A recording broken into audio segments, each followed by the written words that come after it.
It's episode 92 of the Keto for Women show.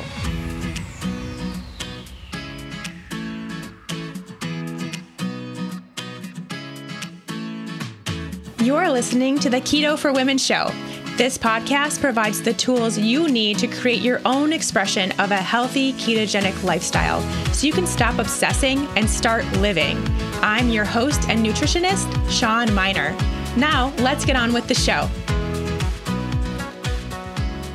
I have exciting news coming from our friends over at Rasa. I know a lot of you are already on the Rasa train, but for those of you who haven't tried it yet, Rasa coffee is a coffee alternative that's made of adaptogens with no caffeine. These adaptogens are super herbs. They help you combat and cope with stress while also providing a natural and healthy energy boost. The biggest question I get about Rasa is, does it taste like coffee, or what does it taste like if it doesn't taste like coffee? And I will tell you, no, it doesn't taste like coffee, but it does still provide that hearty, robust, earthy, warm beverage that you want in the morning when you wake up. I know that's kind of the first thing I crave when I wake up, and Rasa does it for me without the caffeine or the jittery feeling that comes with it. The cool thing is that now Rasa has come out with 2 new flavors, and you are going to want to get your hands on them. First, there's the cacao Rasa. This is a blend of the original Rasa with cacao beans.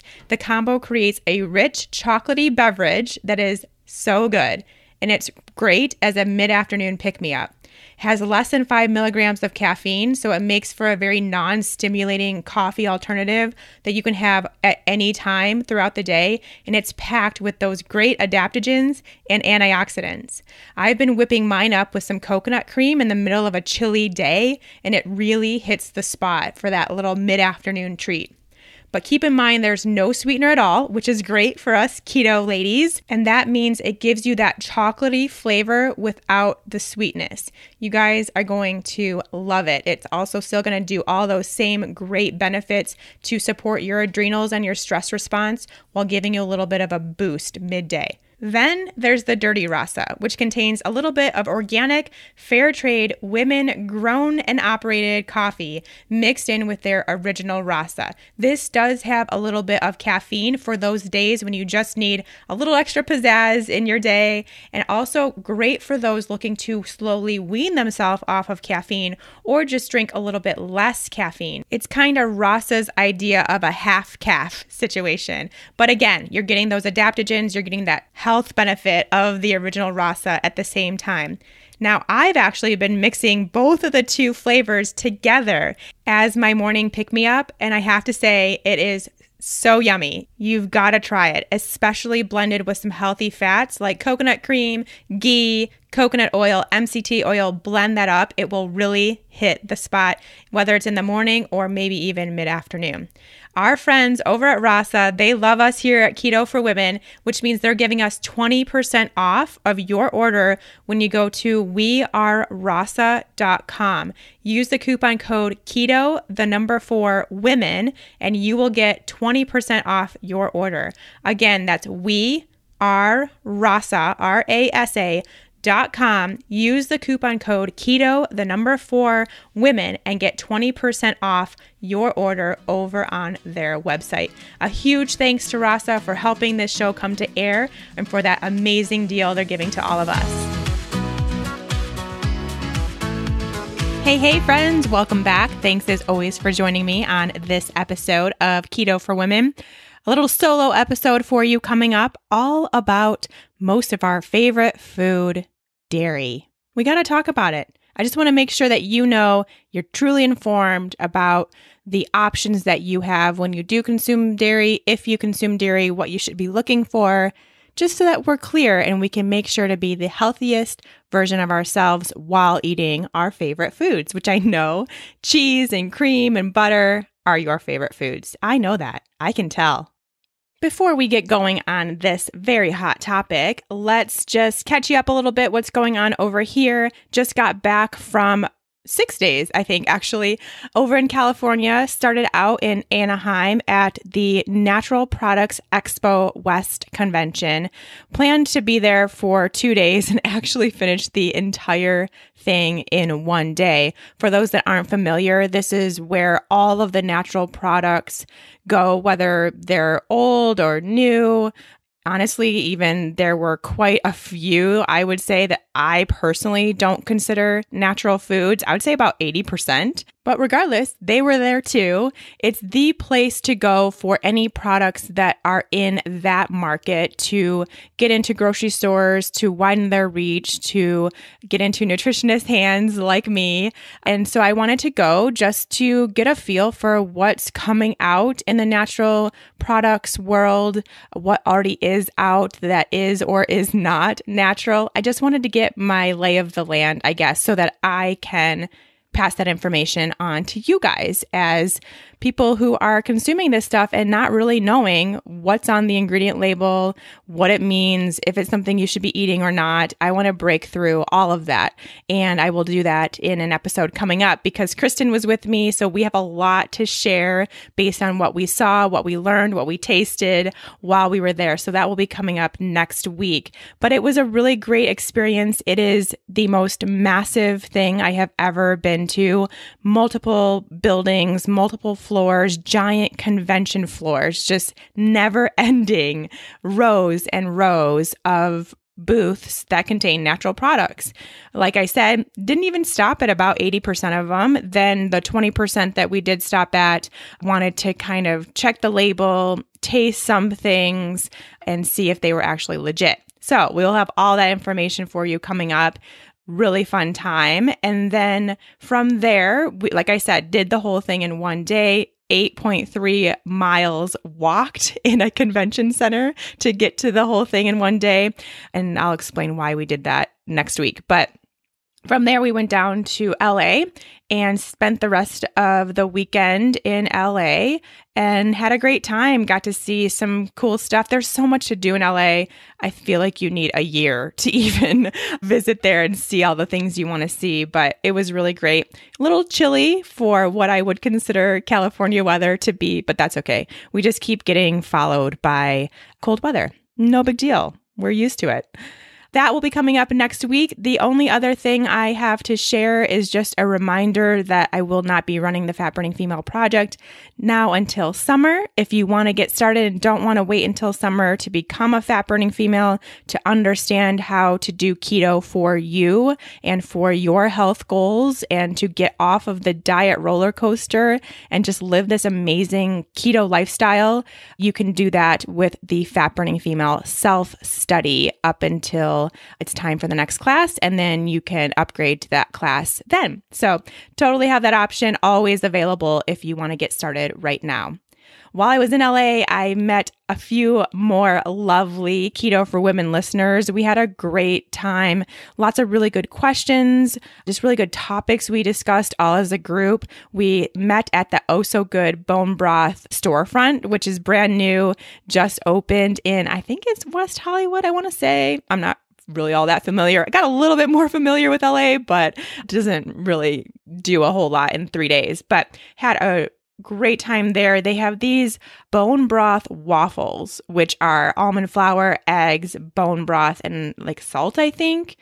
So delicious. If you live in LA, head over to Oh So Good. You can get the bone broth. You can get a bone broth latte or like, I guess I want to say bulletproof bone broth that they'll blend up for you. You can try their soups and these waffles that are incredible. Had a great time. So thank you to Meredith over at Oh So Good Bone Broth for hooking us up with that. It was so great to meet everyone. I can't wait to do this again. The next time will most likely be at KetoCon at the end of June. I know a lot of you will be there, and I want to hopefully figure out a way to set up a meetup. It's totally based on finding a space that will let us do that. And it may just be that I set out for a certain corner of the convention center at a certain time on a certain day, and we try to all meet up and at least give hugs, hear stories, and meet in person. So I'll let you know as that approaches what to expect and how you can sign up to do that. We always just want to get a number, so there will be a sign up. All right, let's move on to this conversation about dairy.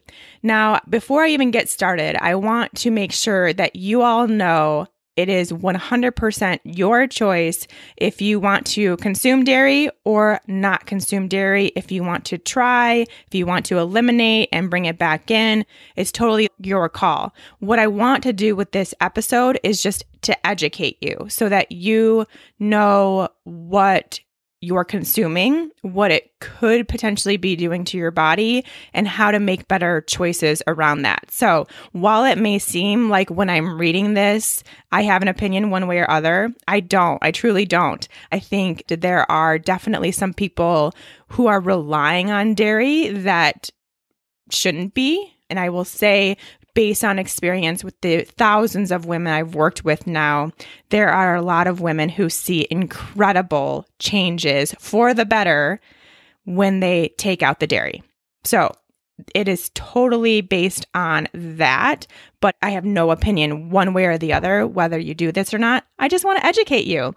And I think you all know, but I personally chose to go dairy-free most of the time because I feel better when I don't eat dairy. I feel less inflamed.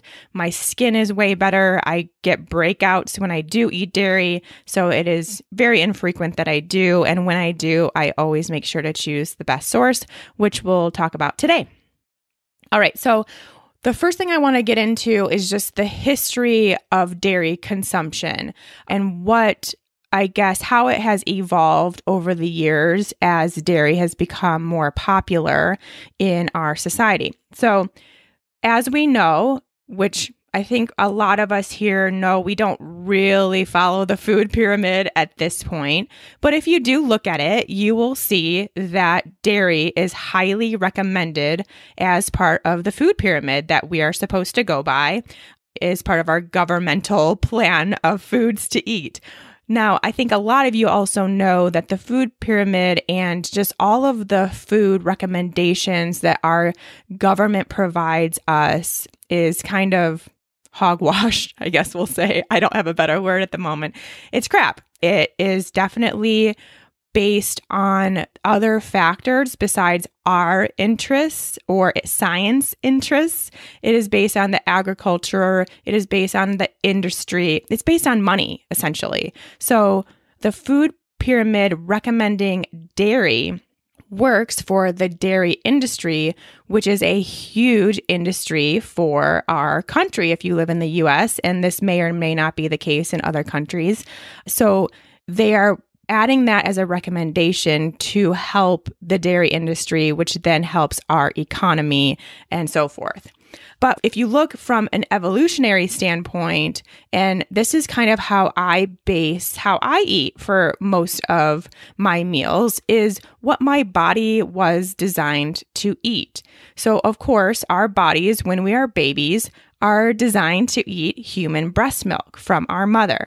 We have the ability to digest that breast milk with a specific enzyme called lactase that breaks down lactose, which is the sugar molecule in dairy. So we need lactase to break down lactose so we can properly digest and absorb the nutrients in dairy products, and specifically our mother's milk. We're born with that lactase enzyme.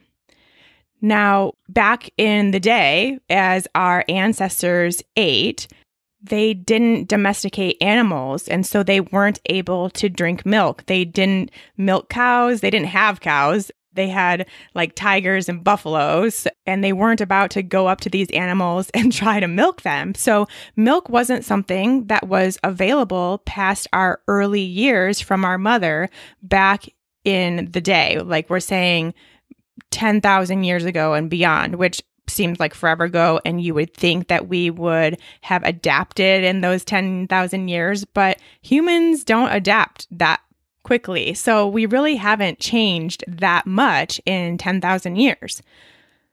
Because of this, the majority of humans naturally stop producing this lactase enzyme somewhere between the ages of 2 and 5. So your adolescent years, after you stop drinking and you get weaned off your mother's milk, you stop the need for the enzyme lactase, and our bodies naturally stop producing that in significant quantities.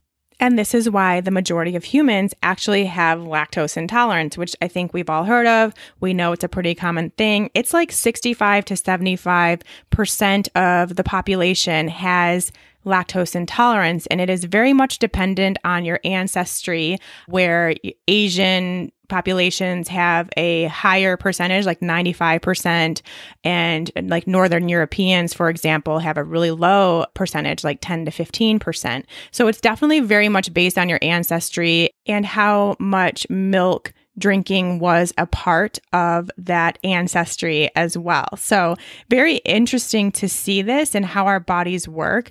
But I just still think it is so interesting how, if you really think about it, this wasn't something that has always happened or wasn't part of our diets for a very long time up until relatively recently when we started milking cows. And we are the only mammals who are drinking another mammal's milk. Now, that's not to say that it's bad or shouldn't happen, but it is very interesting to think about how we are now drinking the milk that is really supposed to be meant for calves, for baby cows when they are born. We are now drinking that instead of the calf, or in addition to the calf drinking that milk. It's a very neither bad nor good, just something that when I think about it, for me, makes a little bit more sense to not take that route, or to do so very occasionally instead of all day, every day, which is kind of what the recommendation is by our food pyramid. Which brings me to my next point about what has now taken place to milk in order to make it mass-produced, a mass-produced product, because there are so many people drinking it and the byproducts of it, cheese, cream, other forms of dairy.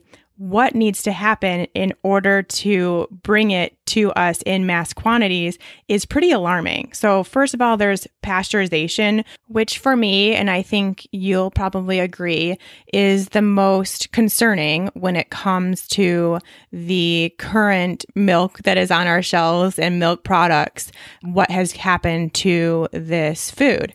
So pasteurization is a process that involves putting the milk under high heat. And doing this will destroy enzymes, which we just talked about. We need that lactase enzyme in order to properly digest lactose. And traditional raw, real milk actually contains lactase. When it is pasteurized, that is killed off. So it's destroyed, and then we lack, again, the ability to properly digest it. It diminishes the vitamin content, which, again, we are told, and milk really is known for its high vitamin content. It's something that we have been taught that we need to drink in order to get calcium and vitamin D, these really important nutrients. When it's pasteurized, those are killed off. It also kills beneficial bacteria, and it promotes pathogens. They pasteurize milk because it means that it washes away all forms of bad bacteria, which are often prevalent in the milk prior to being pasteurized because of the large supply of dairy and what they do to cows in order to get this large supply of dairy from each cow, or milk from each cow. So it is basically a way to clean dirty milk, which I know sounds really gross. And again, I'm not trying to scare you, but that is what's happening. That's why they have pasteurization in place, so that when milk's dirty, they don't have to get rid of it. They can still serve it to us as long as it's been through this high heat, which has essentially destroyed everything good about milk, except for that is actually just milk. Now, in order for cows to be able to make enough milk for the demand that we as consumers are placing on these cows, they have to be treated. They have to, vast majority of them are given a synthetic growth hormone, RBGH, that makes it so that these cows produce even more milk. So they're bringing in almost double the amount of milk that they would if they were just raised naturally, if they weren't treated with these hormones in order to increase their production, which, of course, this is a synthetic treatment and is not good for the cow or its health or the milk that it is then producing. So when cows are in a milk production facility, they are repeatedly impregnated. So they are constantly getting pregnant so that they have milk to be supplied. And instead of their babies taking the milk, as would normally be the case, the milk is being taken for human consumption instead, which I talked about a few minutes ago. And one of the reasons why, when you just start thinking about it, it seems a little crazy to do that to not only the calf, but the cow as well, and kind of interrupting that natural process that should be taking place from a baby to a mother. Now, I know, again, I'm not trying to scare any of you. I'm going to keep repeating this because trust me, there is a way around this. If you still want to consume dairy, don't worry. There's plenty of options. No big deal. But I just want to kind of go through, these are the cons, I guess, of having dairy in your diet. So we're just getting all of this out of the way before there's a bright spot. So don't worry. Don't stop listening now. We have some ways to get around this. But before we do, a few more things I want to kind of get out of the way, some of the stuff, the not so good stuff about consuming dairy. And this now goes to the health complications. So milk consumption has been linked to health conditions such as asthma, heart disease, diabetes, chronic infections like upper respiratory and ear infections, obesity, osteoporosis, cancer of the prostate, ovaries, breast, and colon, allergies, increased tooth decay, colic in infants, growth problems in children, and arthritis. Some of this stuff in this list you might be surprised to hear because, again, we've been told and taught that drinking milk will be great for our calcium levels, which is needed for osteoporosis. It will also be great to support the health of our teeth and eliminate tooth decay and cavities because of the calcium. But again, we just went over how much that vitamin content is depleted with this process of pasteurization, which is the vast, like 98% of the milk products out there right now are pasteurized. So we eliminate that vitamin content, which milk is known to provide. The last thing I want to talk about in this cons list is the addictive effect. And we've talked about this a little bit on Keto for Women show already in a past episode, but I just want to remind you all because, man, I see this a lot with the women I'm working with in the Fat Burning Female Project and Happy Hormones Project and Good Gut Project, especially in the Good Gut Project where I run the food sensitivity panel on these ladies, and 90% of them, maybe even more than that, have a sensitivity to dairy, which we're going to talk about the difference between lactose intolerance, dairy sensitivity, all those coming up.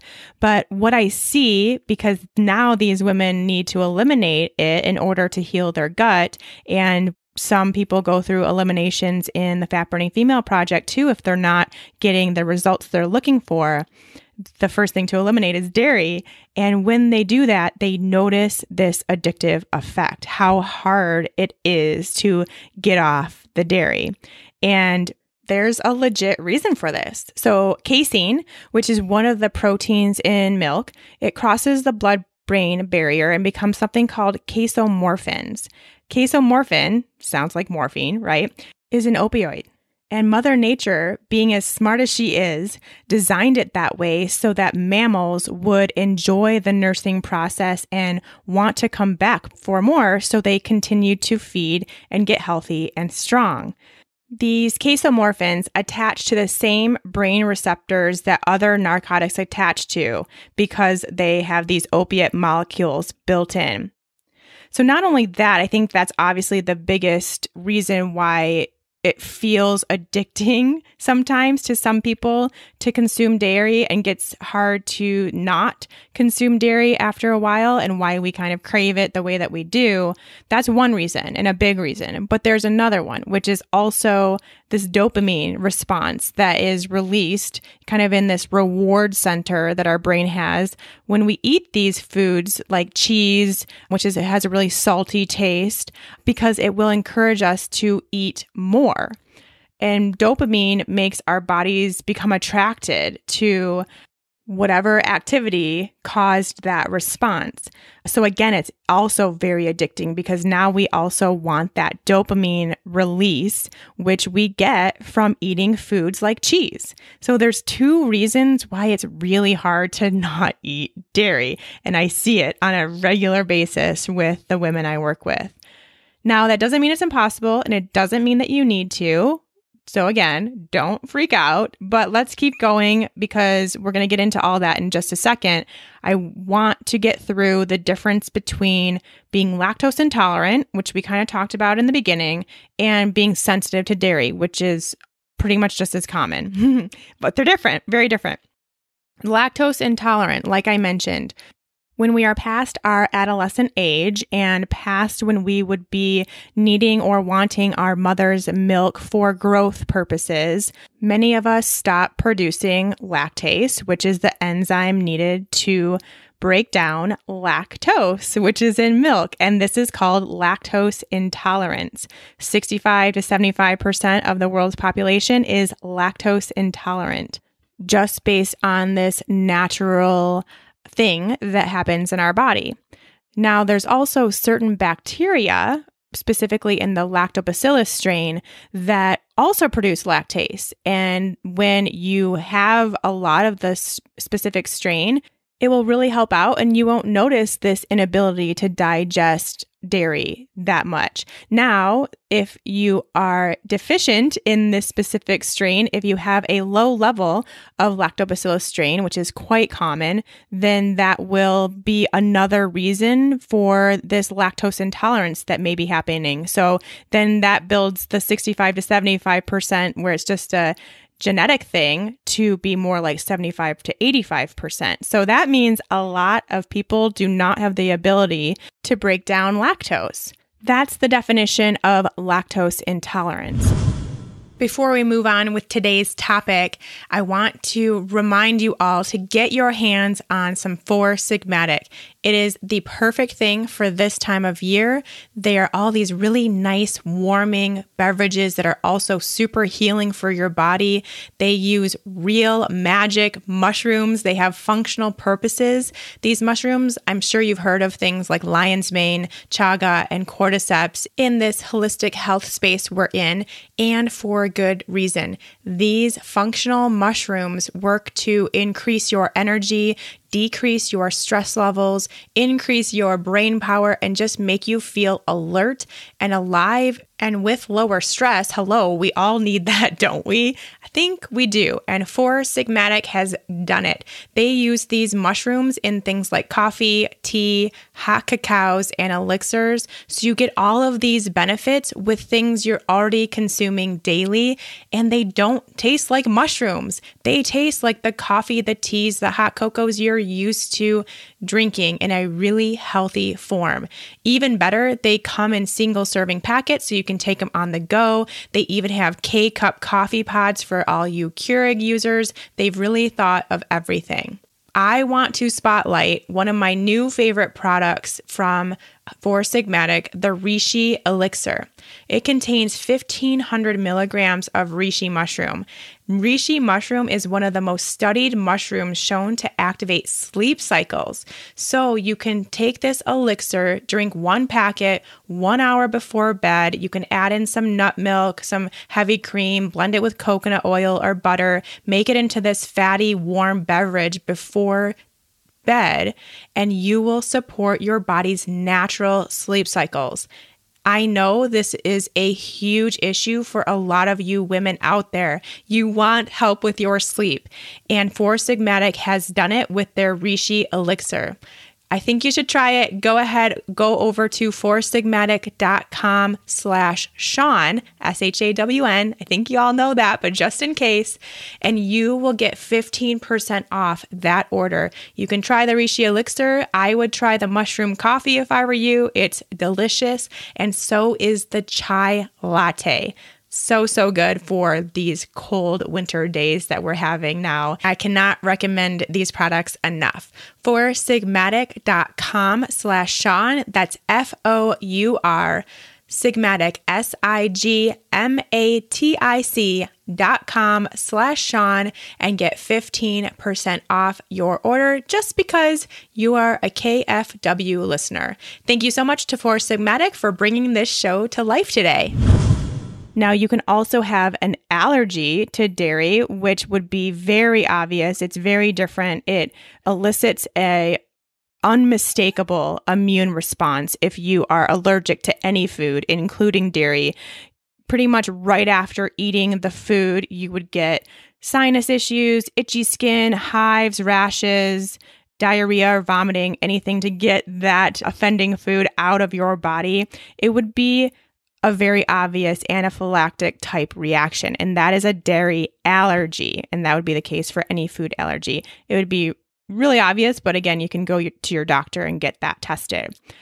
Now, there's also a dairy sensitivity because you could be producing this lactase enzyme, have no actual allergy, but still react poorly to milk and milk products because of the proteins found in the milk, which is casein and whey. It's much more common for people to be sensitive to the casein protein. It's a very similar in molecular structure to gluten. So then there's quite a few people who have a gluten sensitivity that, because of this very similar nature, also develop a casein intolerance as well and become sensitive to both gluten and dairy. Very, very common, and something to consider if you notice that you are sensitive to gluten. That same situation may be taking place in your body when you consume dairy as well.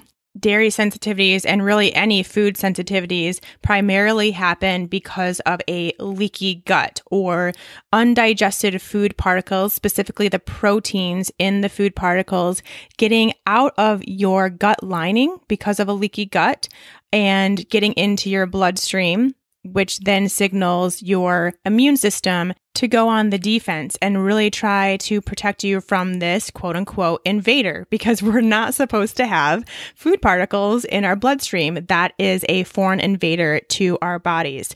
Leaky guts all over the place. They are very prevalent. They happen from eating processed food, too much sugar, too much stress, imbalance in your gut flora, so not enough good bacteria or too many pathogenic bacteria. The list goes on and on. It is incredibly common, which is why food sensitivities are also incredibly common. We'll get to how to know if you have a food sensitivity coming up. I do just want to really quickly kind of break it down a little bit, because there is the possibility that you could be sensitive to some types of dairy, but not all types of dairy.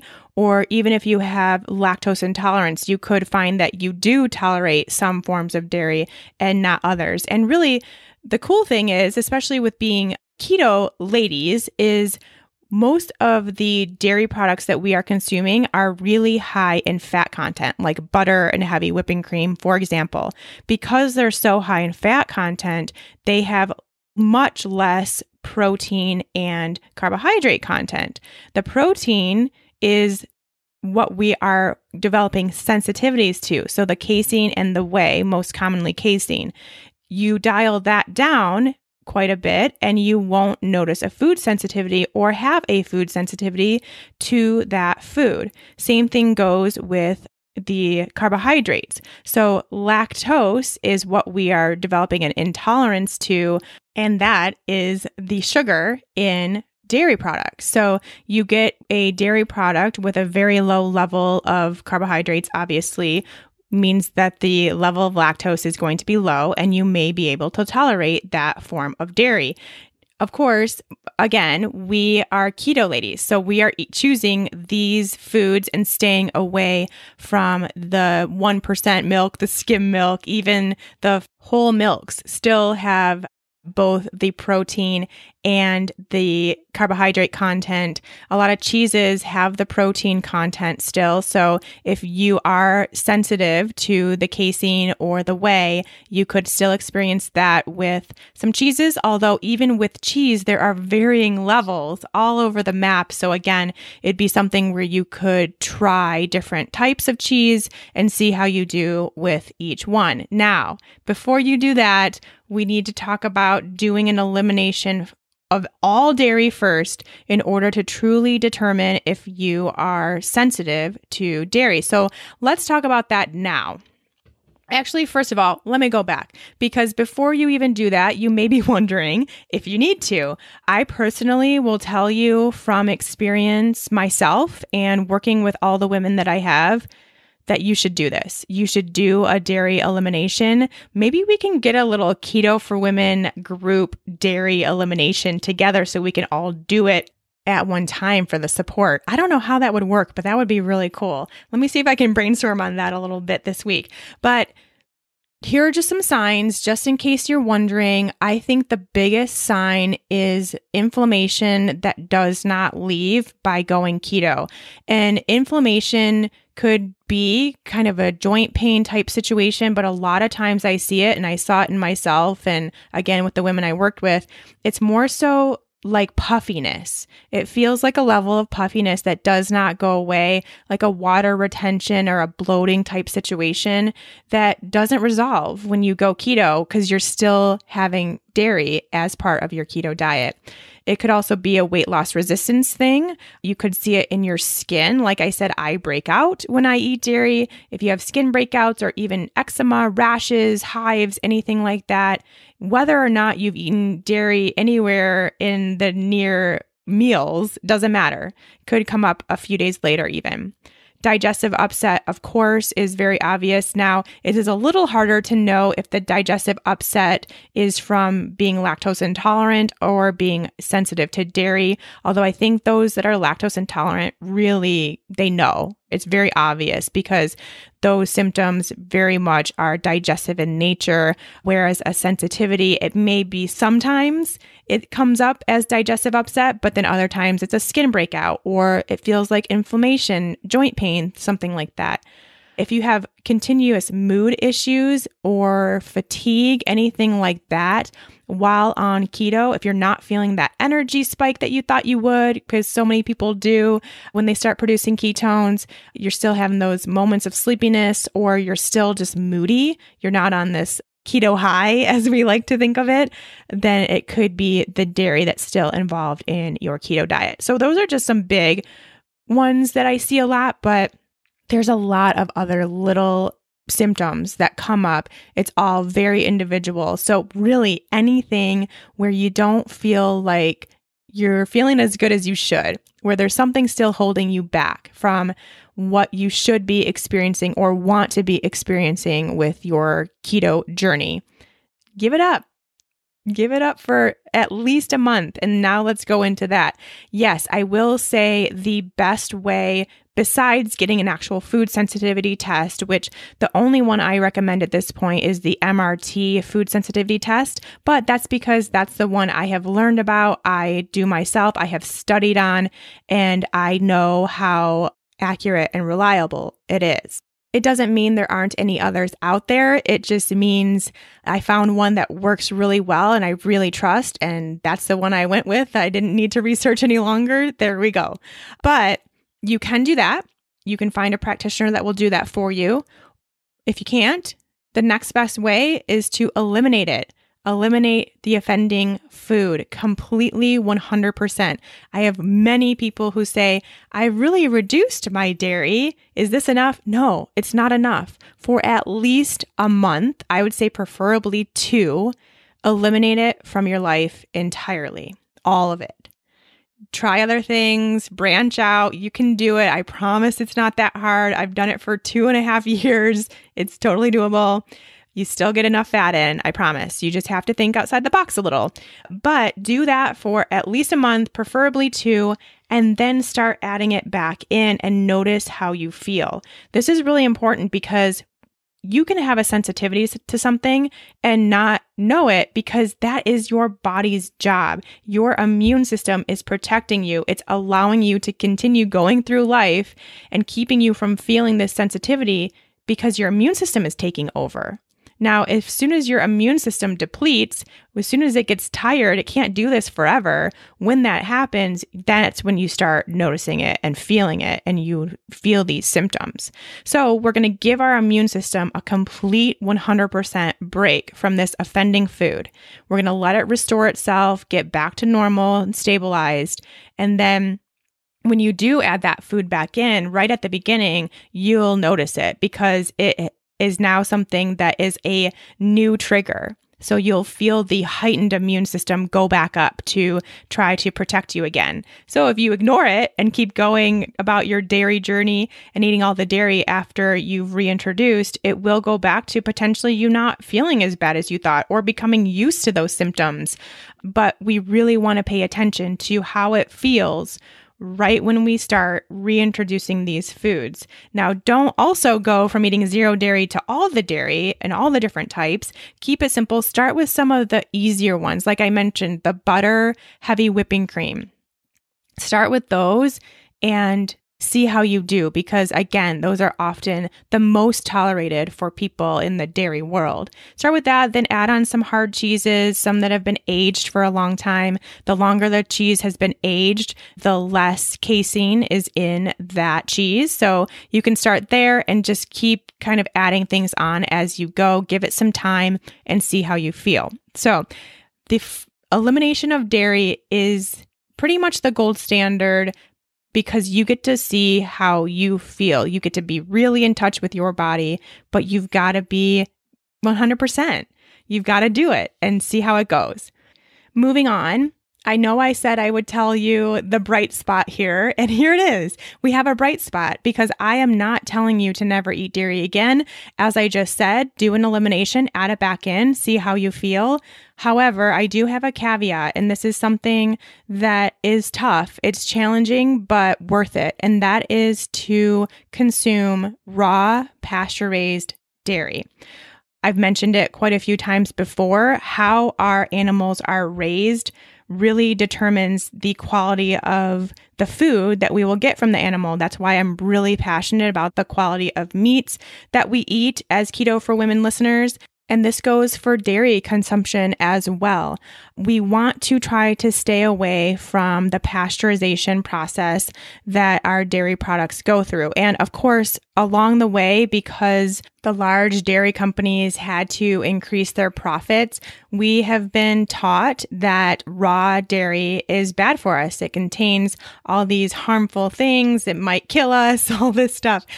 If you are getting your raw dairy from a quality animal, from a quality farm with good practices, which really truly is the case for, I think, the vast majority of farms that go the raw route and don't pasteurize their products, you can have a pretty good bet that they are doing the right practices for their animals to make sure that dairy is the best quality it can be. And if that's the case, you are essentially eating a superfood. It takes this basically milky water, which is what pasteurized dairy has become once it goes through that high heat process, and turns it into a superfood.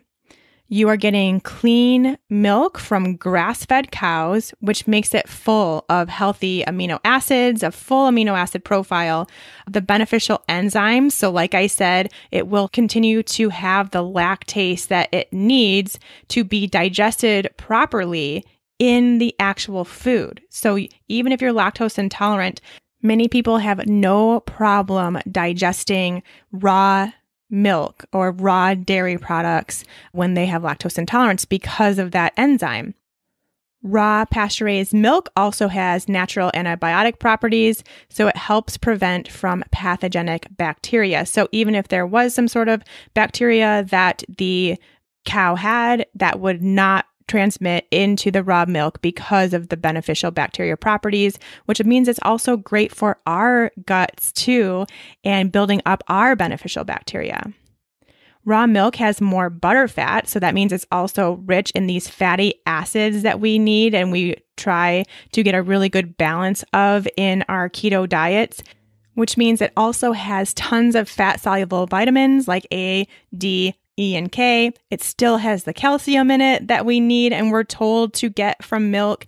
It has vitamin B6, B12, CLA, or conjugated linoleic acid, which has been shown to reduce body fat and protect against cancer. So as you can see, it's a pretty cool food. Now, because it has been, I guess, demonized, quote unquote, in the dairy industry over the past, I don't know how many years, it's hard to get. Some states don't allow it to be sold in stores, like Colorado, for example. So you do have to find a local farmer to get your supply. I do have access to raw cheese, and raw cheese is actually pretty easy to find. So that could be a place to start while you're looking for a farmer you trust. And then the farmer should be able to provide your cream, your milk, whatever you are using as far as dairy products as well. Now, of course, it's also more expensive. I think, obviously, as you can see in this list, based on the health benefits of it and the lack of health benefits in our pasteurized milk, it's worth it, of course, but that also means you're going to be consuming less. And that's really what we want to do. It's not that dairy needs to be out entirely, but it is such a staple for the keto world that it's becoming a little too much. It's too much on our bodies. It's too much on the dairy industry. It's all just too much. So that means we will take a step back. We'll start learning other foods that we like to eat. We'll kind of get away from that addiction sensation that happens when we consume dairy because there'll be less around. We won't be buying as much of it. It won't be as readily available, as easy to pick up. You'll be savoring it more because it is a little bit more expensive and it makes it a really good situation. So check out your local market. I don't know about regular grocery stores, but definitely the natural foods market, even your farmers markets could potentially have some raw dairy available, but you should be able to find at least the raw cheeses around in your natural foods market and start there and see how that goes. But first, do the elimination. That's a great thing. Do the elimination while you're in your 28 days to 2 months situation. Start finding the farmer you want to try out. Do your research there. Just use Google or maybe talk to some neighbors or friends you have in the community to see what they do. And start looking in your stores for when you do add in dairy. Find that raw version and start there. So you'll have something to look forward to and you can start with the good stuff and add that back in and you should have hopefully fewer problems. I have a few more suggestions. The first is to eat fermented dairy. So also people have seemed to have less problems with things like yogurt, kefir, or kefir, however you want to pronounce it. I don't know which way to pronounce it. I say kefir. Or no, I don't. I say kefir. I think I say both. I don't know. Anyway, find that thing and eat that. Any fermented dairy is going to have a better probiotic benefit, of course, to our system. So that beneficial bacteria will increase in our own systems. It also makes it a healthier choice for that dairy product as well, and a lot more tolerable for people, whether they have lactose intolerance or a dairy sensitivity. Even better if you can find raw yogurt. Like I mentioned, I'm having raw camel milk yogurt right now, and it's interesting, but really, really doing great things for my gut. So you could try that. The other tips I have are for your time spent in elimination, or if you decide that dairy just isn't something that you want to consume really ever or all that frequently. These are my suggestions. The first question I get all the time is, how do I get my fats in if I don't have dairy? There are so many dairy alternatives these days. And even better, there are a lot of dairy alternatives that also don't involve soy. Back in the day when I first went dairy-free, like 7 years ago, when I started eating a paleo diet, it was kind of hard to find good quality dairy alternatives that didn't contain soy. It was like milk or soy milk, and there was almond milk. So that was good. I went with that route. But nowadays, there's so many other things. So yes, they are nut-based or coconut-based for the most part, but they have turned them into all sorts of cheeses and creamers and just everything. I love Nut Pods creamer. I think that's delicious. You can give that a try. I really like Tree Line cheese, which is, I believe, almond-based cheese. I love Kite Hill cheese, which is a cashew-based cheese. I might have those mixed up, actually. It might be Tree Line is cashew and Kite Hill is almond.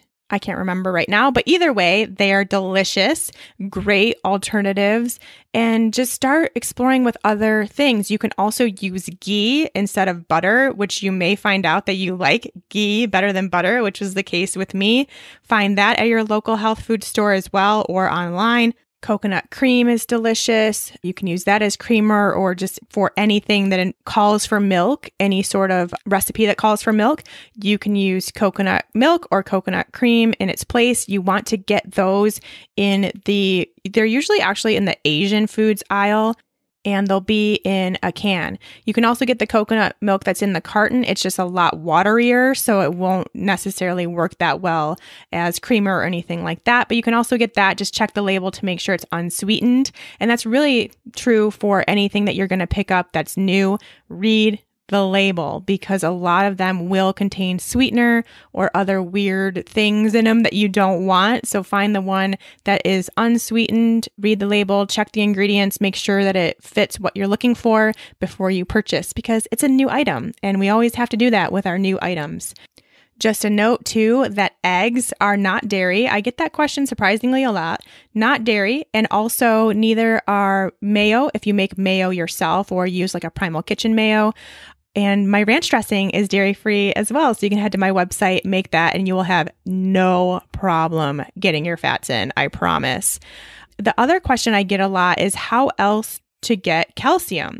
And like I just shared, if you are going traditional pasteurized milk products, you're not really getting that much calcium either. If you're going raw dairy, it's a great source of calcium. So you can try that after you do your elimination. But the cool thing is that there are a ton of other great sources of calcium in our natural food sources, which are almonds, kale, oranges, collard greens, broccoli, spinach, sesame seeds, other dark leafy green vegetables, sea vegetables, sardines, salmon. There's a lot of other good ways to do it. It doesn't have to come from milk. If you are eating a good variety of vegetables and meats, you're not going to have a problem. And make sure you're getting your vitamin D as well. That has been shown to be much more important than calcium when it comes to preventing fractures and osteoporosis. So the bone health stuff, we need vitamin D more importantly than we need calcium. So make sure you're getting your vitamin D. The vast majority of people need to supplement with that. So grab a supplement. If you're not getting a ton of unexposed sun time with your skin, which I know most of us aren't these days, you can still get it in your supplements. No big deal. And then the last tip I want to share is if you're going dairy-free and you're trying the elimination, really make sure you're checking all of your products, not just the food, because there are dairy products in your supplements, in your prescription medications, even in like packaged, quote unquote, real food things that you wouldn't expect. Just really, really check it out and make sure that you are fully eliminating so you can give your body and your immune system the rest that it needs. All right. I think we covered all of the info I wanted to share with you guys today. Again, I hope this doesn't scare you or make you think that I'm anti-dairy. I'm not at all. I think it's totally based on each person as the individual. The only thing is that I work with too many people too often that are having issues and not taking into account their dairy consumption.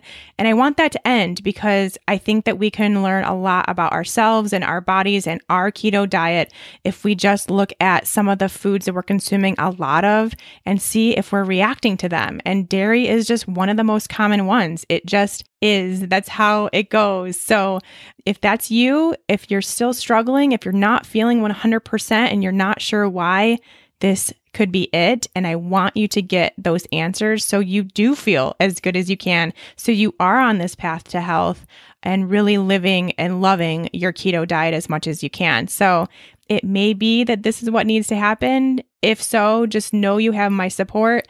Just know that it is totally possible. If you need inspiration, you can head over to my Instagram or Facebook. I post a lot of what I eat over there, and it's all dairy free. I also have recipes over on my website at shawnminer.com that you can check out that are also all dairy free, especially that ranch one. That one's like kind of famous. You're going to want to get your hands on that and start making it. You'll have no problem getting your fats in because you'll just want to eat ranch dressing all day.